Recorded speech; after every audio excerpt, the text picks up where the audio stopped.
මේ ලංකාවේ ඇත්තටම ගත්තොත් අර 2000න් පස්සේ දැන් මමත් 2000න් පස්සේ තමයි ඒ වුණත් අර 2000න් පස්සේ ඉන්න සමහරක් ගෑල් ළමයිගේ පිරිමි ළමයිගේ ඇත්තටම අද කාලේ හැදියාවක් කියන දෙයක් නැහැනේ. පොඩ්ඩක් එයාලා සමාජීය වශයෙන් එයාලගේම කල්ට් එකක ජීවත් වෙන්න කැමති කට්ටිය.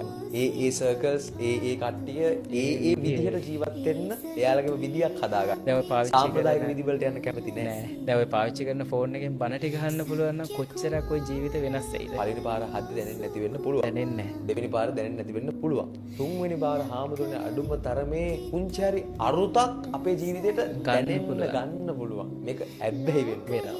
ඇබ්බැහි වුණාට ජීවිත කොච්චර වේද වෙන්නත් හිතෙන්නේ නැහැ. ධර්මයට ඇබ්බැහි වෙන මිනිස්සයා බෙදෙන්න හිතන්නේ කිසිම වෙලාවක. දැන් අද ඉන්න දරුවන්ට දෙමව්පියෝ ගැන ගණන් නැහැ. අද දරුවන්ට අම්මගේ දුක තේරෙන්නේ නැහැ. අප්පච්චි විඳින දුක තේරෙන්නේ නැහැ. මේ ළඟකදී මට තාත්තා කෙනෙක් මගේ ළඟට ඇවිල්ලා කියන අපේ ස්වාමීන් වහන්සේ මම මගේ දුවට උගන්වුවේ කුලී වැඩ කරන්න.